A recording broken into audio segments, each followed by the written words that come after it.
बताओ, आपने दूसरा ब्याह क्यों कर लिया? जी। माइक पास में लो। हेलो। बेटा काम पे ध्यान दो, माइक पास में लो उनके। बताओ, दूसरा विवाह क्यों किया आपने? सर जी वो तो गुरुजी मजे मजे में कर लिया ऐसी। हैं मजे मजे में? हेलो दोस्तों, स्वागत है आप सभी का एक नई वीडियो में। दोस्तों मैं दीप स्वागत करता हूं आप सभी का अपने YouTube चैनल पर। दोस्तों आज की कहानी एक ऐसी महिला की है जो पंडाल में आकर गुरुजी से कहती है कि गुरुजी मुझे 3 बार भेजा गया। पहली बार जब मैं 9-10 साल की थी तो मुझे शादी के नाम पर किसी दुगने उम्र की व्यक्ति के साथ भेज दिया गया और 8-9 साल उसके साथ रहने के बाद फिर मुझे मेरी माँ ने दूसरी जगह फिर से भेज दिया। तो महाराज जी जो ये पाप हुए हैं तो इसका दंड किसे लगेगा? तो इस पर महाराज जी क्या कहते हैं? दोस्तों आओ चलो देखते हैं वीडियो में। दोस्तों वीडियो को अंत तक जरूर देखें। दोस्तों वीडियो अगर अच्छा लगे तो लाइक करें, चैनल पर जुड़े हैं चैनल को सब्सक्राइब करें। दोस्तों आओ चलो स्टार्ट करते हैं वीडियो को बिना किसी देरी के। जय श्रीमन नारायण गुरुदेव जी। आपके चरणों में कोटि कोटि प्रणाम। जी जी। गुरुदेव मेरे 3 क्वेश्चन है। मैं ये पूछना चाहती हूँ, अगर कोई लड़की अपने आप से अपना चरित्र खराब करे तो उसको पाप तो वो लगेगा, अगर माता पिता ही उसका चरित्र खराब कर दे तो? माँ बाप अपनी बेटी का चरित्र खराब करें जी। तो माँ बाप कैसे खराब कर सकते हैं? हमारे साथ में ऐसा हुआ गुड्डू। कैसे? क्योंकि पहले जब हमारा विवाह हुआ तो उस समय मैं 10-11 साल की थी। जब आपका ब्याह हुआ? हाँ, तो पर वो विवाह नहीं था, हमें बेचा गया था। आपको किसने बेचा? माता ने हमारी। आपकी माँ ने बेच दिया? किसको बेचा? जिनके साथ में विवाह किया उनसे पैसे लिए गए थे। तो वो कितनी उम्र का था? वो हमसे ज्यादा उम्र के थे। कितने? ऐसे ही लगभग 19-20। वो 19 साल का था जी। और आप उस समय कितने साल की थी? ऐसे ही 10-11 साल की। जो पहला पीरियड होता है वो मेरी शादी के बाद ही आई। अच्छा, तो उस 20 साल के लड़के के साथ आपको बेच दिया? जी। फिर क्या हुआ? फिर क्या? फिर उस समय मुझे इतना ज्ञान नहीं था कि परिवार कैसे चलाए जाते हैं, घर गृहस्थी कैसे चलाई जाती है। ठीक है। फिर भी जैसे तैसे भी वो शराबी था। हर रोज मारता था, कूटता था। इतना भी है कि जहाँ तक कि आदमियों को भी घर पे लेके आता था, शराब पिलाता था, मीट बनाता था, मच्छी बनाता था, उन्हें खिलाता था। रात के 11 बजे 12 बजे यहाँ से जाना और पूरा गांव एक गंगवार का और एक सरदार पूरी रात घर पे रहेगा तो हर कोई उंगली तो मुझ पे ही उठाएगी ना। फिर कितने साल चला ये सब कुछ? 9 साल। फिर वहाँ पे एक बेटा हुआ, एक बेटी भी हुई।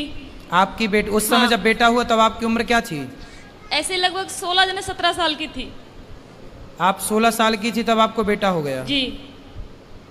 ठीक है। फिर उसके बाद में वो मारने लगा, काटने लगा। शराब पी के कभी नाली में पड़ा रहता था, कभी गड्ढों में पड़ा रहता था, वहाँ से उठा उठा के लेके आओ। फिर जब वो ज़्यादा ही परेशान करने लगा तो मम्मी पापा ने वहाँ से घर ले आए। फिर मैंने उनसे ये कहा कि मम्मी ऐसा करो कि अभी मेरे दूसरी शादी मत करवाओ, हो सके वो आ जाए मुझे दोबारा लेने या फिर मैं कहीं के काम करके खा लूँगी। तो बोला नहीं, तेरे साथ में बच्चा है, अगर बच्चा नहीं है, तेरे साथ में बच्चा नहीं होती तो कोई बात नहीं है, दुनिया तुझ पे ये कहेगी, अच्छी भी रहेगी तब भी दुनिया तुझ पे उंगली उठाएगी। फिर उन्होंने मुझे दूसरा जगह करवाया। दूसरी शादी कर दी? जी। वहाँ से भी पैसे लिए गए। फिर बच्चा हमारे साथ में थे। फिर वो बोल रहे थे कि अगर तू, पहले तो कहने लगे थे ये कि हाँ बच्चों को भी सही समझूंगा, फिर बाद में हमारे बच्चों को मारने लगे, कूटने लगे। उसे सही। कहाँ हैं अब? क्या है अब? मैं वहाँ से दूसरी जगह हूँ। अब उसको भी छोड़ दिया? जी। अब कहाँ है? अब मैं अपने आप से बैठी हूँ। तो अब ब्याह नहीं किया? नहीं, अपने आप से दूसरी जगह बैठी हूँ। दूसरी जगह बैठी हूँ मतलब? यानी कि तीसरी जगह बैठी हूँ मैं अपने आप से, किसी से भी। मतलब तीसरी जगह ब्याह कर लिया जी। आपने? तो तीसरा वाला कैसा है? वो ठीक है, वो बच्चों को अपना रहा है? जी। तो अब हमसे क्या पूछना चाहती हो? मैं ये पूछना चाहती हूँ जो मेरे साथ में हुआ इसका पाप कौन भरेगा? इसका पापी कौन है? जी। और दूसरी बात ये है कि जब हमारे बाबा को जब समय पूरा होने लगा था तो वो अस्पताल में एडमिट थे। तो उन्होंने मुझसे ये कहा था कि संगीता कोई भी तुझे तेरी माँ को रोटी नहीं देगी, तू ही देना। तो ठीक है, मैंने वो वचन दिया उन्हें कि ठीक मैं ही मम्मी को संभालूंगी। अब वो घर में इतनी दुखी करने लगी है कि हद से ज्यादा मेरे पूजा पाठ से। कौन दुखी करने लगा? मम्मी। आपकी माँ? हाँ, मेरे पास में रहती है। पूजा पाठ कुछ भी करो, हमेशा तंग करते। माला जपने जाती हूँ तो अंदर जाके फोन लगा लेगी, बात करने लगेगी। और कहती है तू पूजा पाठ कर रही है, तुझे क्या मिल रहा है, ऐसे भगवान को मैं लात मारूं। तो अभी आप तीसरी के साथ खुश हैं? जी। तो फिर अब तो खुश है ना? जी। तो अब क्या दिक्कत है? अब दिक्कत यह है, जो मेरा तीसरा वाला पति है वो बात बात पे मुझसे झूठ बोलता है।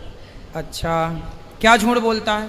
यही कोई भी बात हो मैं इनसे ये बोलती हूँ कि कोई जो भी बात हो सच बोलो करो, पर यह है कि जो भी बात करते ऐसा है कि इनकी दूसरी पत्नी भी है। अच्छा। हाँ। तो तीसरा वाला जो पति है उसकी ऑलरेडी पहली पत्नी है? जी। आप उसकी दूसरी पत्नी हो? जी। अच्छा। तो आपने ऐसे से क्यों ब्याह कर लिया जिसकी ऑलरेडी थी? उन्होंने मुझे से कुछ बताया नहीं थे पहले। मतलब तीसरे वाले ने भी आपको धोखे में रखा? पहले बताया नहीं थे कुछ भी। तो अब तो रखता है ना प्रेम से? हाँ, अब रखते हैं प्रेम से। अब आप ये पूछना चाहती हो कि ये पाप कौन किसके गले जाएगा ये पाप? जी जी, क्योंकि आपकी माँ। देखो, जब आप 11 साल की थी, 9 साल की, 11-12 की, जब आप 11-12 साल की थी तब आपकी माँ ने आपका जबरदस्ती ब्याह कर दिया। जी। तो आपको ऐसा क्यों लगता है कि उस माँ ने बेचा? हो सकता उस माँ ने ब्याह ही कर दिया हो आपका? नहीं गुरुदेव, वो घर वाले बोलते थे कि तेरे माँ ने 5,000 रुपए लिए कि 10,000 रुपए लिए। यदि उन्होंने पैसे लिए हैं, तुझे डंगर की तरह हमने खरीद यदि उन्होंने बेचा है तो फिर माँ पापी है आपकी। यदि नहीं बेची, आपका विवाह किया है, तो माँ पापी नहीं है। और केवल गुरुदेव माँ इस बात की पापी है कि आपको जबरदस्ती इतने बड़े लड़के से आपका ब्याह कर दिया। देखो, विवाह ऐसे नहीं होता, 1-2 साल का ही बड़ा छोटा चलता है, डबल नहीं चलता कि लड़की 10 साल की है और लड़का 20 साल का है, ये नहीं चलता। यदि कोई भी माँ बाप अपनी बेटी के लिए उससे डबल उम्र का लड़का चुनते हैं तो वो माँ बाप पाप के भागीदार हैं, क्योंकि उस समय बच्ची तो निर्णय नहीं ले रही है, माता पिता डिसीजन ले रहे हैं। तो लड़की के लिए वर कैसा होना चाहिए? लड़की 10 साल, लड़की 20 साल की है तो लड़का 22 साल का हो, 25 साल का हो, बस ज्यादा उम्र वाला ना हो, ये न्याय है। यदि लड़की 20 साल की और तुम लड़का 40 साल का ले आओ तो ये तो बेटी के साथ अन्याय हुआ, और वो अन्याय का भागीदार कौन है? उसके माता पिता, क्योंकि वो लेकर आए हैं। और केवल गुरुदेव मेरे साथ में ये हादसा नहीं हुई है, मेरे सभी बहनों के साथ में ऐसा किया गया। तो आपकी माँ कहाँ है? मेरे पास में ही रहती है, इस समय दूसरे जीजा के पास में है। तो वो कैसी माँ है? निर्दयी है? मैं ये पूछना चाहती हूँ कि अब मैं करूँ क्या? पापा को भी यही वचन दिए मैंने कि मैं रखूंगी, और वो घर में इतनी दुखी कर रही है कि मेरा खाना पीना हराम। तो माँ को भेजो क्यों, ऐसी माँ को जो आपको बेच रही है, जो आपके साथ गलत काम कर रही है।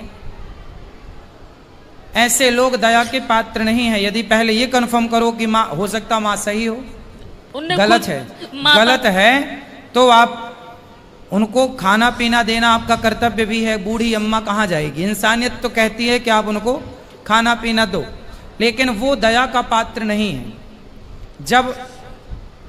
जब धृतराष्ट्र के 100 बेटे मारे गए, तब भीम भैया धृतराष्ट्र को रोटियां ऐसे कुत्तों की तरह खाला। तो लोग कहते हैं, अरे भीम, वो तेरा बाप है, बड़े पिता है ना धृतराष्ट्र, भीम के, तेरा बड़ा पिता है, तो कैसे कुत्तों की तरह परोसता है?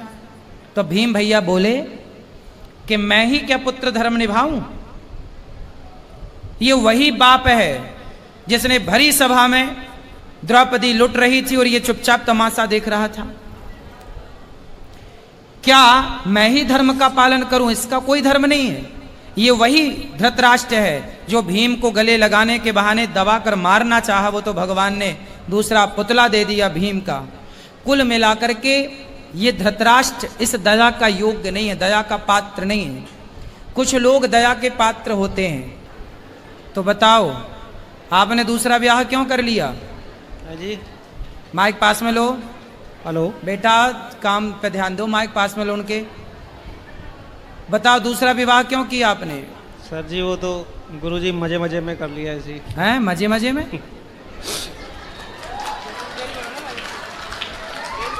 तो आपकी पत्नी ने आपको बोला था, पहली पत्नी ने